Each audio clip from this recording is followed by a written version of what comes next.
settore.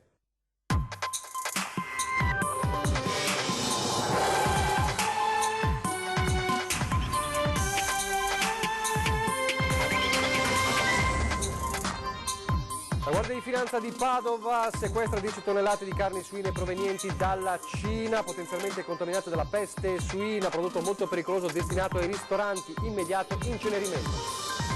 53enne gioielliere di Padova aggredito con l'acido alla chiusura del negozio. Giallo sulla ricostruzione, 2 uomini si conoscevano, indagini della polizia cerca di stabilire se si tratti di un'aggressione dopo una lite o una tentata rapina. Liquami dei pozzi neri versati nella rete fognaria pubblica nei comuni del Vicentino, 19 persone di 5 società denunciate dalle Fiamme Gialle.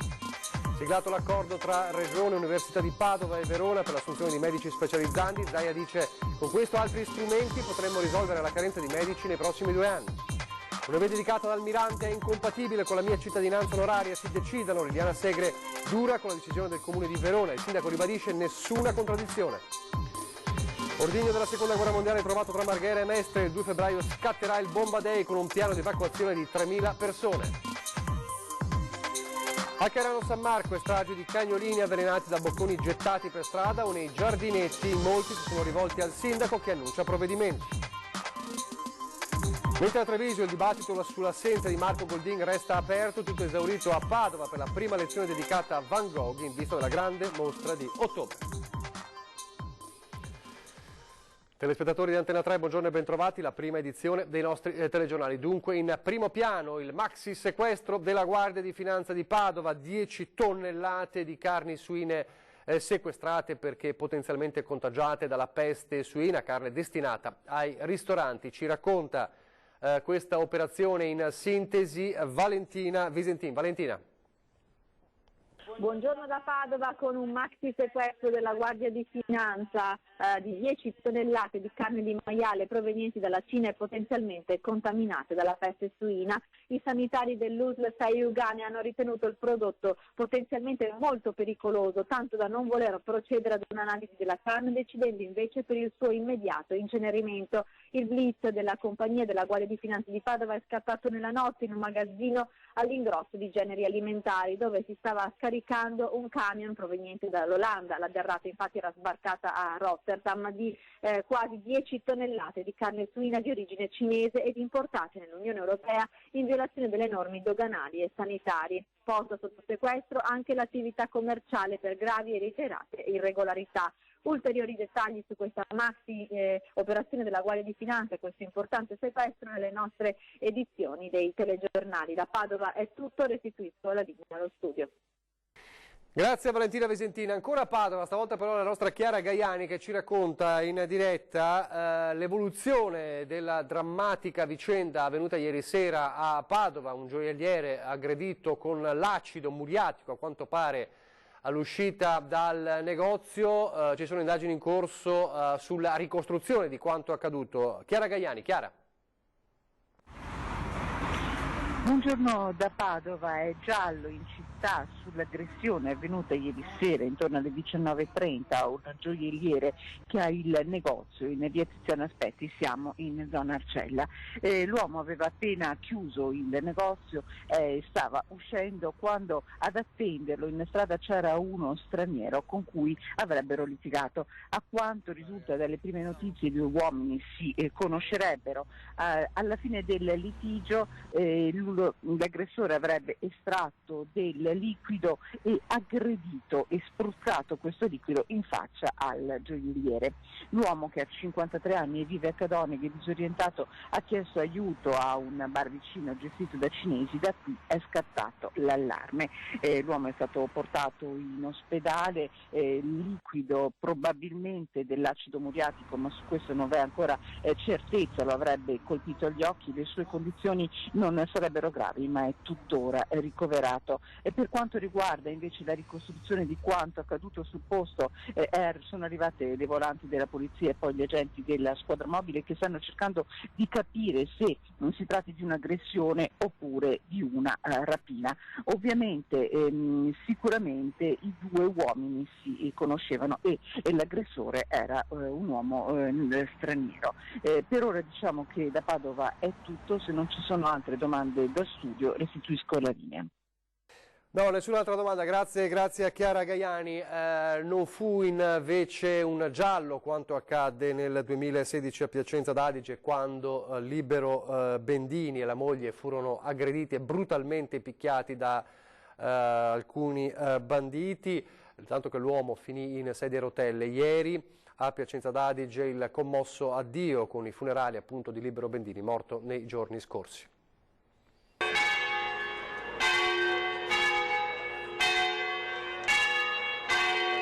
La moglie è sempre a fianco alla bara. Rosina ha accompagnato Libero nel suo ultimo viaggio. Il saluto commosso a Ennio Libero Bendini, il 90enne di Piacenza d'Adige. Dal 2016 era in carrozzina dopo essere stato rapinato da una banda di malviventi che lo avevano picchiato selvaggiamente, lui e la moglie, per rubare 300 euro in contanti e qualche gioiello.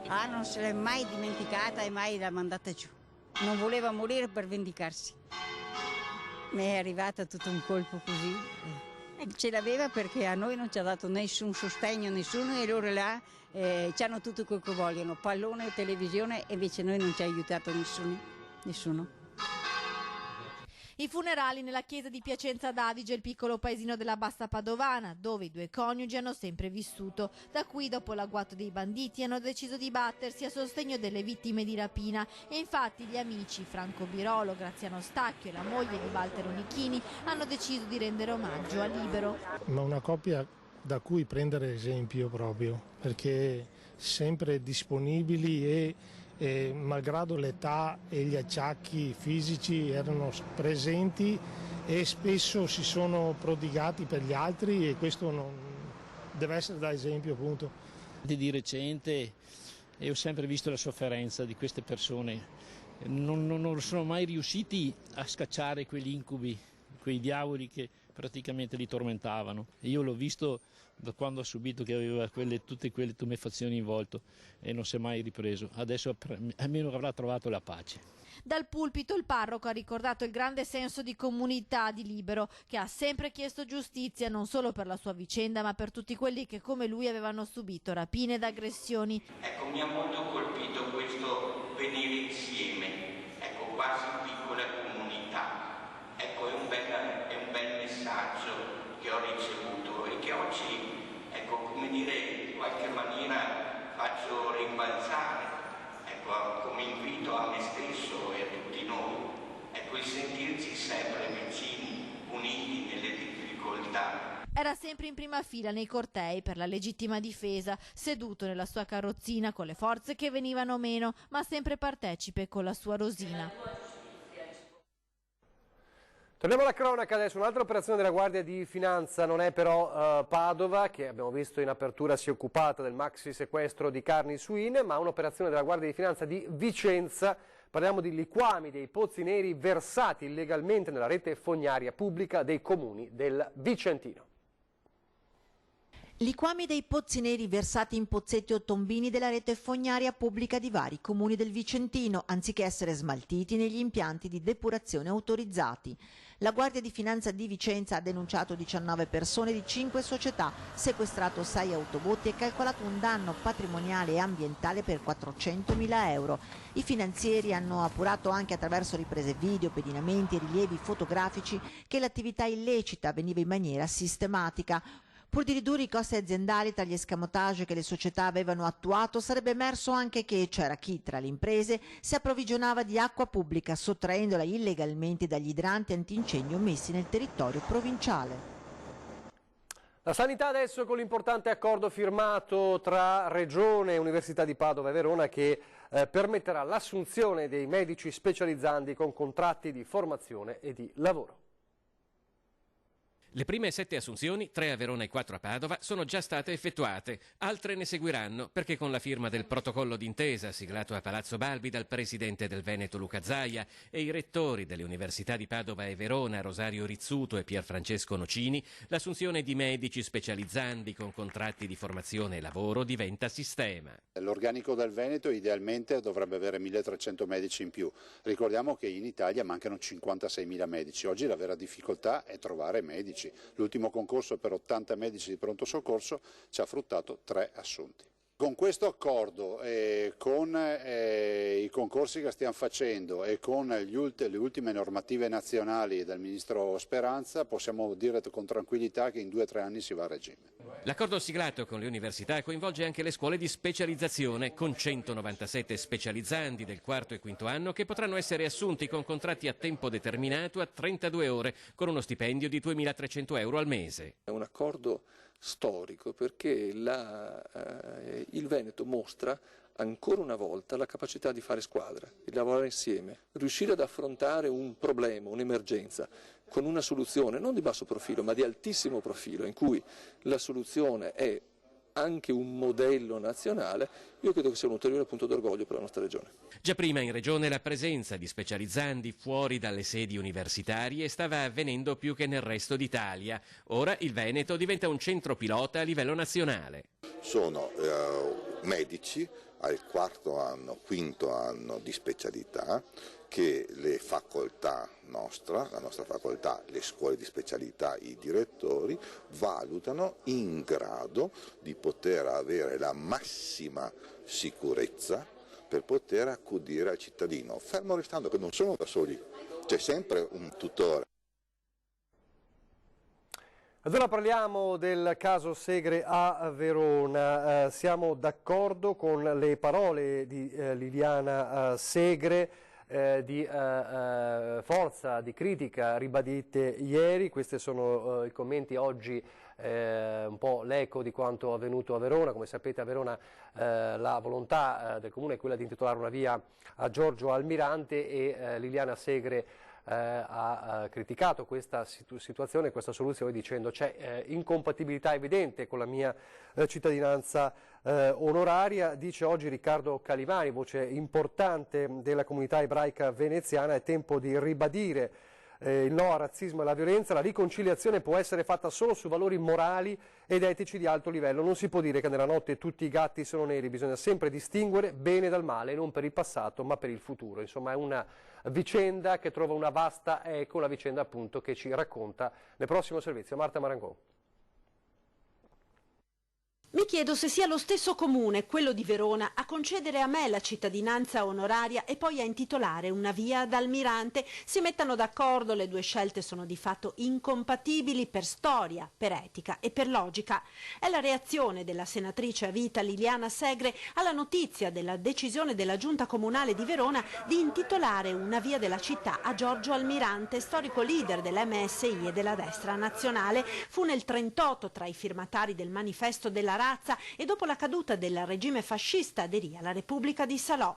I nomi delle strade cambiano a seconda delle stagioni, prosegue la senatrice a vita, sopravvissuta ad Auschwitz e testimone della Shoah, ma non credevo proprio che questa fosse la stagione di Giorgio Almirante. Pensavo o mi illudevo che fosse passata. Un conto è intitolare strade a Moro, a Nenni, a Berlinguer o alla Malfa, un altro conto è intitolarla ad Almirante, che ha una storia diversa, anzi ben diversa, visto che fu tra i sostenitori del manifesto della razza per il quale noi ebrei non eravamo italiani.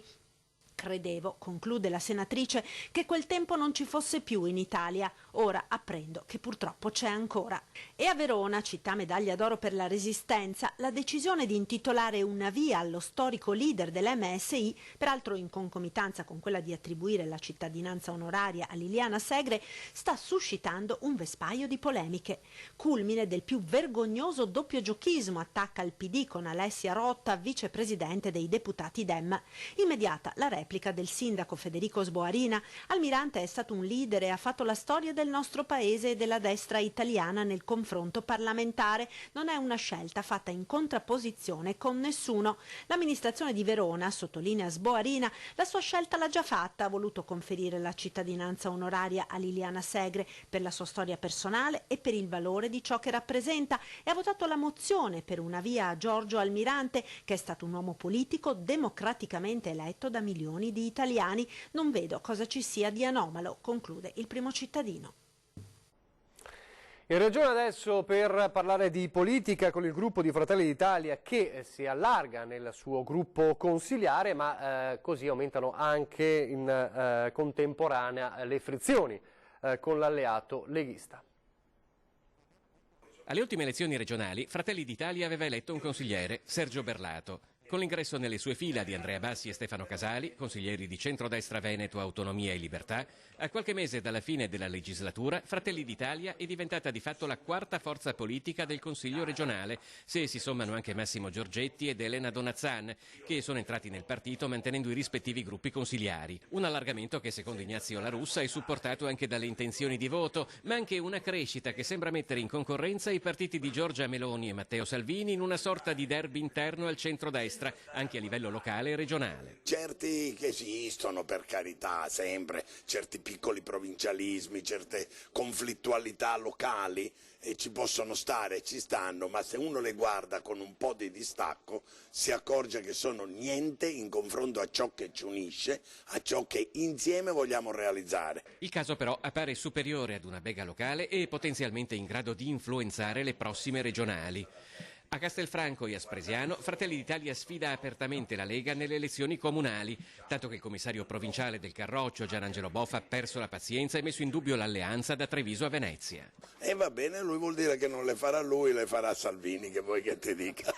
Ma la Lega fa paura alla crescita di Fratelli d'Italia? No, io spero di no, ripeto, lo dico in continuazione. Oggi, il sondaggio di oggi prendiamo, dà in crescita sia la Lega sia Fratelli d'Italia. Fratelli d'Italia oltretutto sta crescendo anche prendendo voti fuori dal centrodestra, ma se ne prende e ne prende qualcuno dentro il centrodestra, non di Fratelli d'Italia, sono voti che altrimenti magari finirebbero fuori dalla nostra coalizione.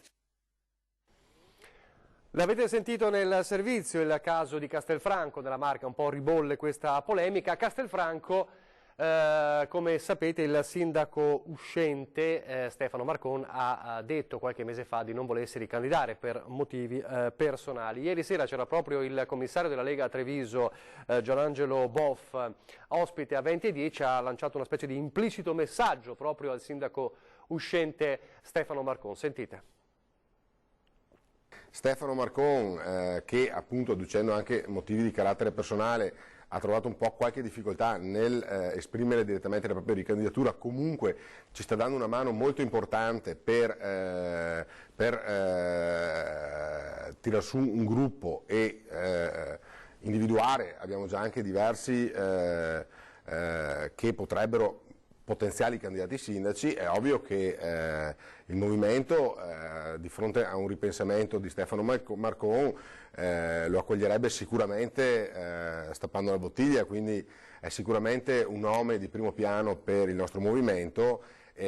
Capiamo quelle che sono le sue esigenze e le sue perplessità che mi ha esternato, per cui fra virgolette non vogliamo forzare la mano rispetto ad aspetti che non dipendono dalla politica. Però potrebbe esserci questa ipotesi. Ma sicuramente un ripensamento di Stefano Marcone, quindi ritorna in campo per la candidatura a sindaco di Castelfranco. Sicuramente, se così fosse, ci farebbe tutti quanti felici.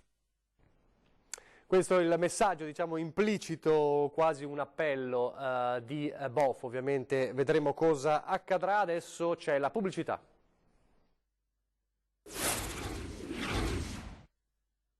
Dentale.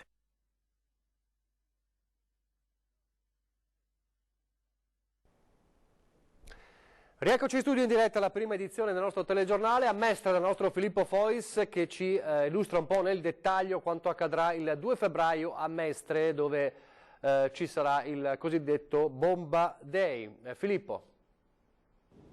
Sì, buongiorno, una vera e propria mobilitazione generale, quella che si annuncia per domenica 2 febbraio per il cosiddetto Bomba Day al centro delle operazioni. La bomba d'aereo trovata in via Ferraris a Marghera, una bomba che risale alla seconda guerra mondiale dal peso di 500 libbre, vale a dire circa 220 kg, di cui 129 di tritolo.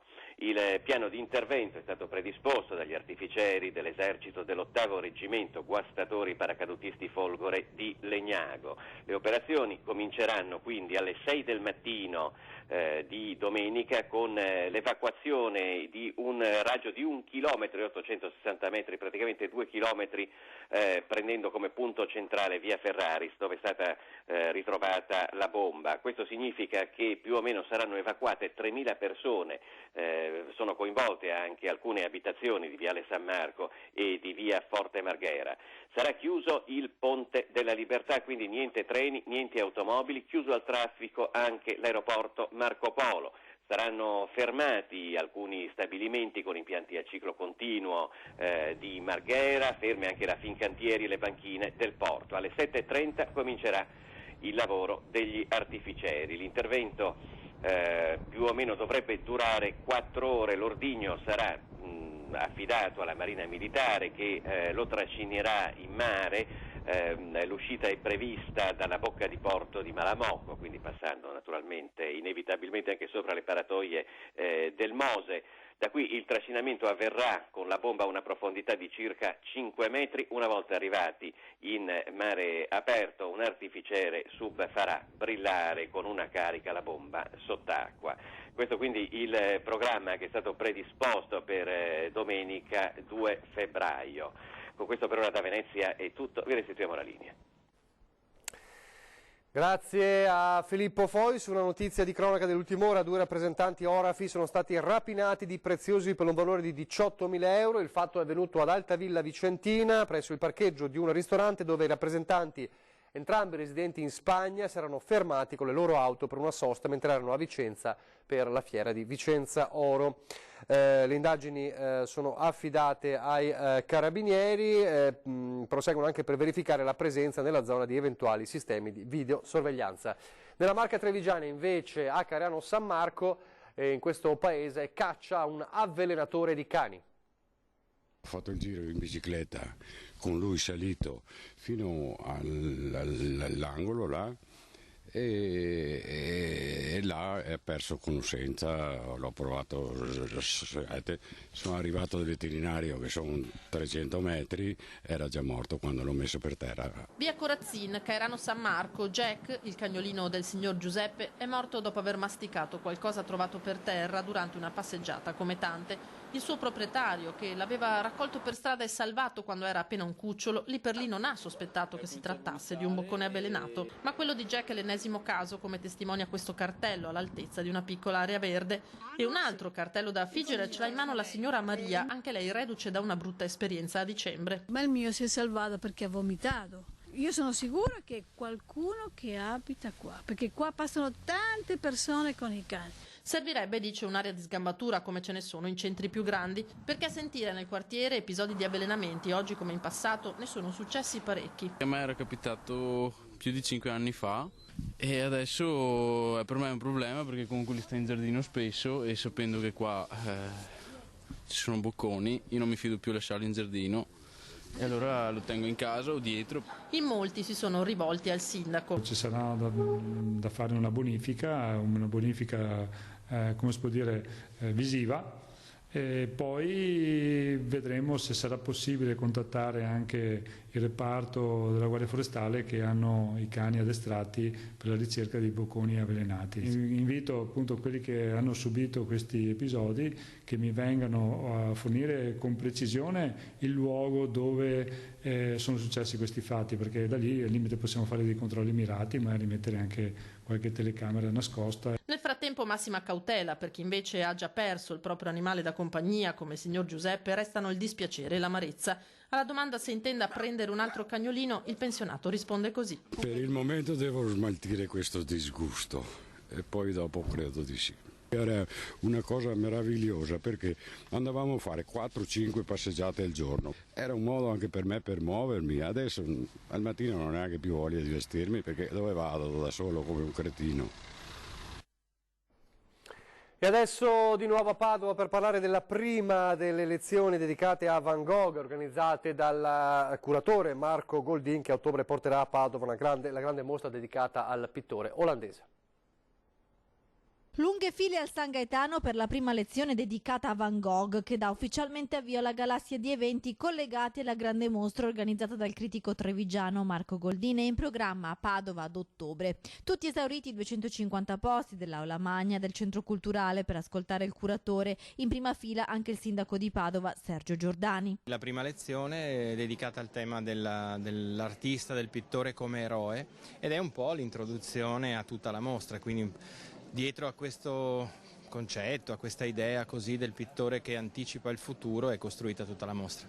Intanto la mostra Van Gogh, i colori della vita, fa registrare già numeri da record. In appena pochi giorni di apertura straordinaria di prevendite sono già stati venduti oltre 5.000 biglietti.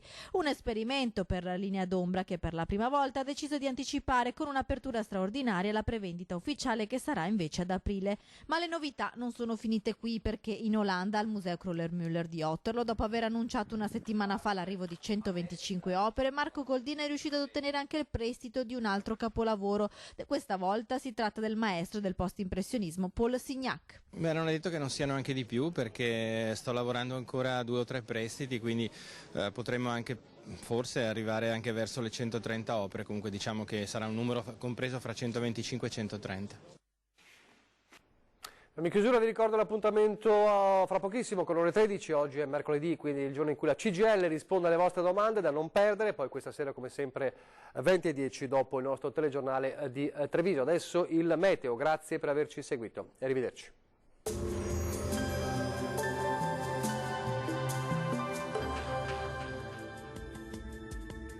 Bentrovati al meteo.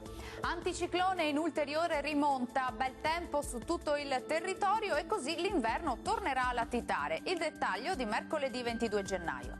Sul Veneto la giornata risulterà stabile e con ampio soleggiamento. Sarà in prevalenza sereno, con ottima visibilità in montagna e con probabili foschie o locali nebbie in pianura, specie nelle ore più fredde della giornata. Temperature minime fino a -4 gradi, valori massimi invece fino a 9 gradi. Bel tempo anche sul Friuli Venezia Giulia, sarà soleggiato con cielo al massimo poco nuvoloso, vedete, su tutti i settori. Temperature minime tra -2 e 2 gradi, massime tra 8 e 10 gradi.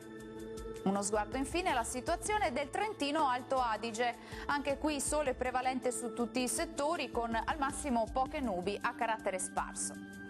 Temperature minime tra lo 0 e 1 grado, valori massimi tra 7 e 8 gradi. Dal meteo per ora è tutto, buon proseguimento in compagnia di Antenna 3. Arrivederci.